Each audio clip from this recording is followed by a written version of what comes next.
کہ اخلاق کی وجہ سے آپ کے ساتھی آپ کے ساتھ کمیٹڈ ہے، اور دوسرا یہ بتایا گیا کہ آپ علیہ السلام کے اخلاق کی یہ برکت ہے کہ لوگ آپ کو چھوڑ کے نہیں جاتے۔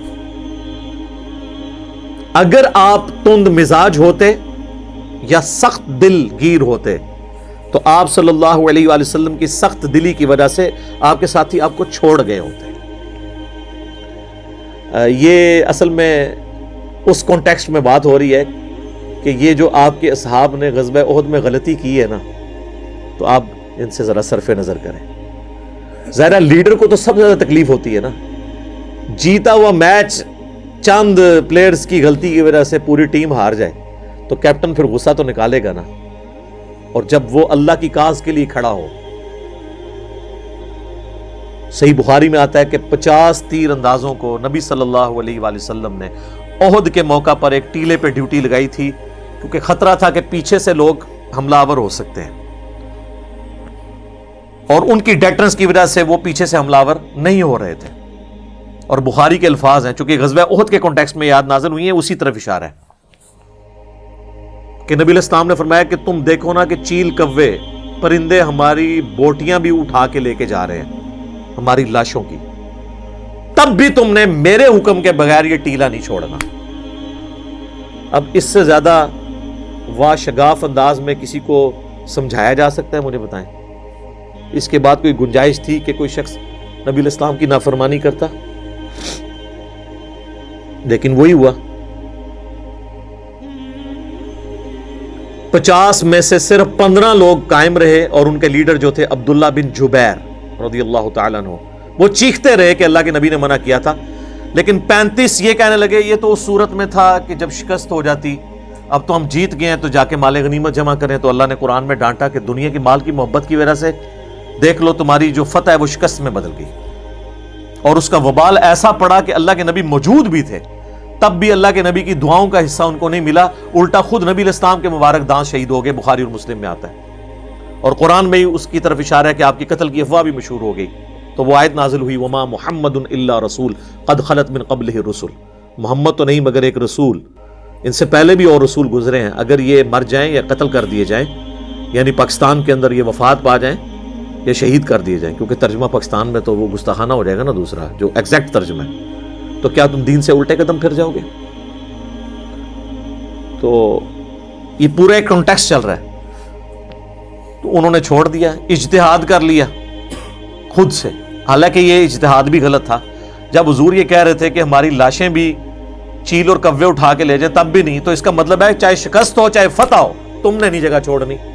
تو یہ انہوں نے کیسے کنکلوڈ کر لیا کہ بھئی فتح ہے تو اب ہم نے یہ کرنا ہے؟ بس وہی ہوا کہ وہ خالد بن ولید کی عقابی نظریں دیکھ رہی تھیں کہ درہ خالی ہو گیا ہے، وہ درہ آج بھی اسی طریقے سے موجود ہے، وہاں پہ اب سٹال لگے ہوتے ہیں غزوہ احد کے قبرستان کے بعد، وہاں پہ لوگ تسبیحیں بیچ رہے ہوتے ہیں یا زمین پہ چیزیں، وہ درہ بہرحال وہی موجود ہے ابھی تک۔ تو خالد بن ولید چونکہ کافروں کی طرف سے آئے تھے، وہ کیولری کے سردار تھے، یعنی گھوڑوں کی جو فوج ہے، انہوں نے دیکھ لیا، اچھا، انہوں نے ابو سفیان کو کہا جنگ ابھی ختم نہیں ہوئی، حالانکہ یہ لوگ پسپا ہو چکے تھے۔ صحیح بخاری میں آتا ہے انہوں نے پھر پیچھے سے آ کے حملہ کیا، 70 سے زیادہ اصحاب شہید ہوئے، اور کئی اصحاب رسول کی مارنے کی وجہ سے ہی قتل ہو گئے فرینڈلی فائرنگ کے اندر۔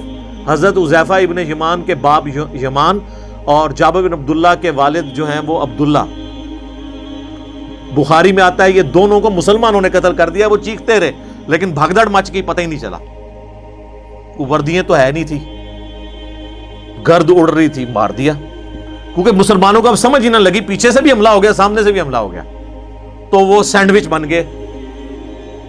اور حضرت حذیفہ بن یمان کے بارے میں بخاری میں آتا ہے پوری زندگی وہ اپنے باپ کو بھولتے نہیں تھے کہ میرا باپ اس طریقے سے مارا گیا، اور ان کو دعاؤں میں یاد رکھتے تھے، یہ زخم پوری زندگی ان کے دل پہ ہرا رہا۔ تو یہ صورتحال ہو گئی، واضح فتح شکست میں بدل گئی۔ گھر کوئی ایک بھی ایسا نہیں تھا مدینہ شریف میں کہ جس گھر میں کوئی میت نہ اٹھی ہو۔ خود رسول اللہ کو سب سے بڑا صدمہ پہنچا کہ آپ کے دودھ شریک بھائی بھی اور چچا بھی حمزہ بن عبد المطلب جو آرمی چیف بھی تھے آپ کے، وہ بھی شہید ہو گئے، ان کی لاش کا مسئلہ ہوا، نبی علیہ السلام بھی بہت غم زدہ تھے۔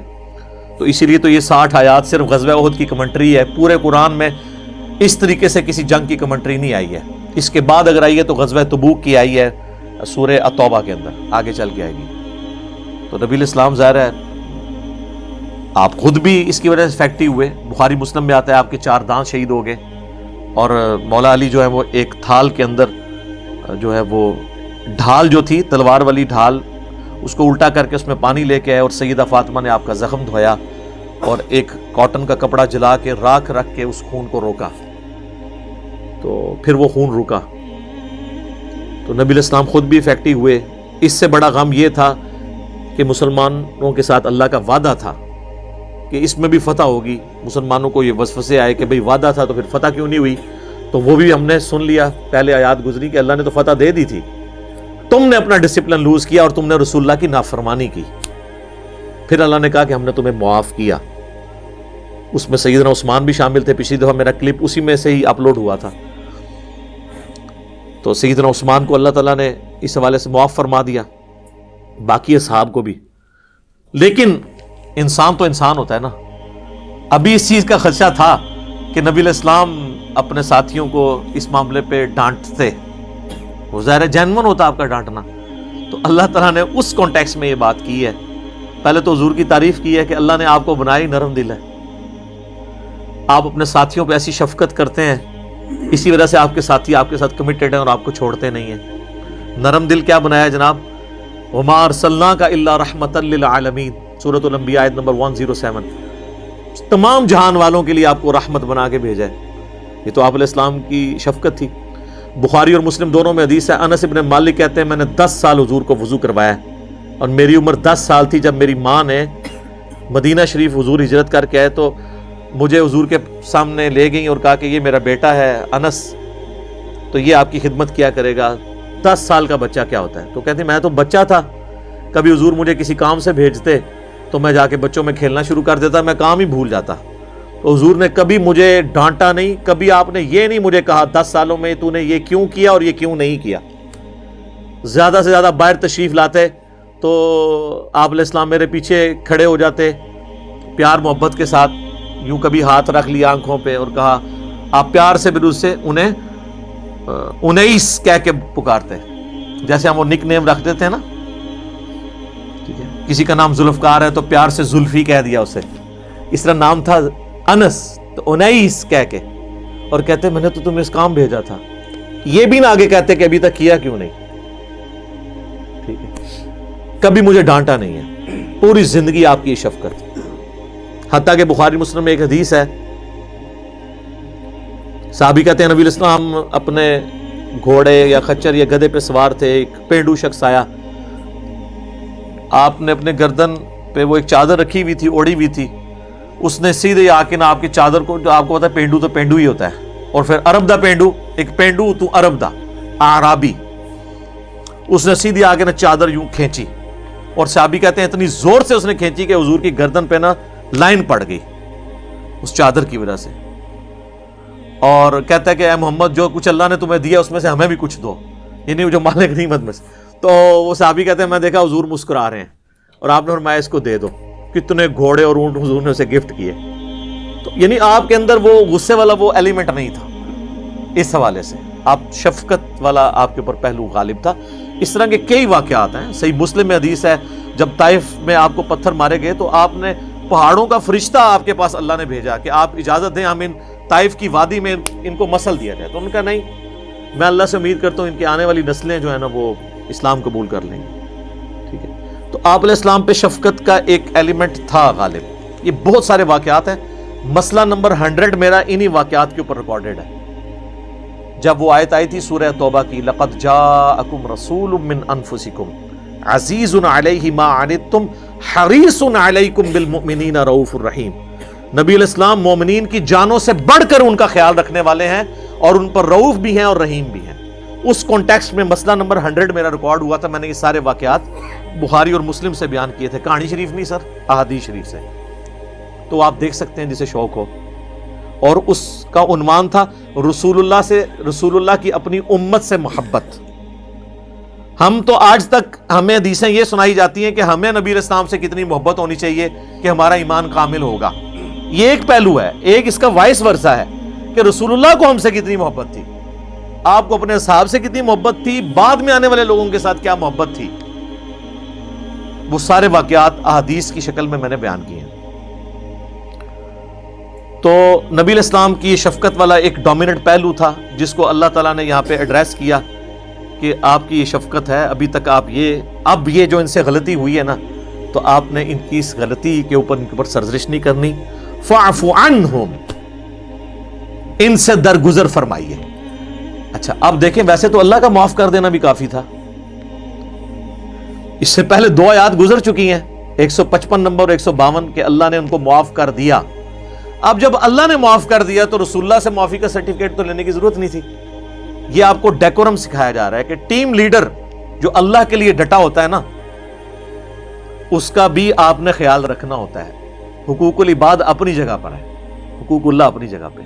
تو نبی علیہ السلام کو اللہ نے کہا کہ میں نے تو معاف کر دیا اور آپ اتنے نرم دل ہیں. دیکھیں کس طرح پوری تمہید, حالانکہ اللہ تعالیٰ اس پروٹوکول کا محتاج ہے کہ اپنے نبی سے بات کرے, تو اتنا پروٹوکول کہ دیکھیں آپ بڑے نرم دل ہیں, آپ کی کتنی شفقت ہے, اسی وجہ سے آپ کے ساتھ لوگ اٹیچ ہیں, تو چھاڑ دو انہوں نے.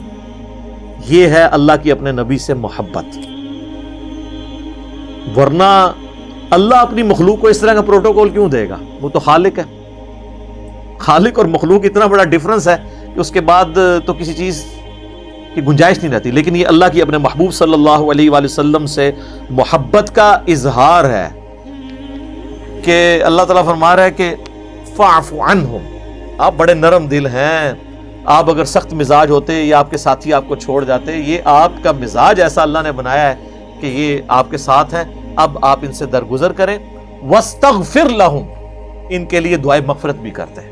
غلطی تو انہوں نے کیتی ہے, اے نہیں اللہ نے کہا کہ نہ اے صحابہ دی غلطی بیان کرنا گستاخی ہو جائے گی. یہ گستاخی جڑی ہے نا, یہ آج کل دے زمانے چ ہوندی ہے, اس زمانے چ نہیں سی ہوندی. غلطی ہوئی ہے, آپ بھی ان سے درگزر کریں, ان کے لیے بخشش طلب کریں تاکہ اللہ تعالیٰ ان کو معاف کرے. جس طرح سورہ النساء کی آیت نمبر 64 میں بھی ہے نا, وَلَوْ أَنَّهُمْ إِذْ ظَلَمُوا أَنفُسَهُمْ جَاءُوكَ. اے نبی جب انہوں نے اپنی جانوں پر ظلم کیا تھا تو آپ کے پاس حاضر ہوتے, آپ سے معافی مانگتے, آپ اللہ کے حضور کی سفارش کرتے, تو اللہ بھی ان کو معاف کر دیتا. تو یہ اللہ تعالیٰ نے ایک پروٹوکول رکھا ہے کہ ٹیم لیڈر سے تو آپ نے جو غلطی کی معافی تو مانگنی ہے نا. لیکن یہ آیت آج نہیں ہے کہ آج کسی نے قبر رسول پہ جا کے معافی منگوانی ہے, نہیں. نبی علیہ السلام جب ایز اے ٹیم لیڈر تھے اور آپ علیہ السلام کسی کو کوئی کام اسائن کرتے تھے, یہ اس کانٹیکس میں بات ہے. تو اب کہا گیا کہ ان کو معاف کر دیں, ان کے لیے دعا بھی کریں اللہ سے کہ اللہ ان کو بخش دے. اور یہاں پہ بس نہیں کیا, وَشَاوِرْهُمْ فِي الْأَمْرِ, اور مستقبل میں بھی جو واقعات آئیں گے نا اس میں آپ نے ان کو مشورے میں شامل کر رکھنا ہے. یہ نہ ہو کہ آپ اب کنکلوڈ کر لیں کہ چونکہ انہوں نے میری نافرمانی کیا, آندہ میں نے مشورے میں نہیں ماننا. اس دنیا میں تو یہی لیڈر کرتے ہیں نا کہ تو تے بولنا ہی نہیں ہے, تو جو پچھلی بار کام پایا سی نا, تو تے اس ٹائم نہ بول نہ, اے نہیں کرنا. جب معاف کیا ہے دل سے معاف کرنا ہے, اور اس کے بعد بھی اگر کوئی مشورہ دے تو مشورہ لینا ہے, اپنے مشورے میں انہیں شامل. آپ اندازہ لگائیں کہ رسول اللہ کو حکم ہو رہا ہے کہ آپ نے اپنے ساتھیوں کے مشورے کے ساتھ چلنا ہے.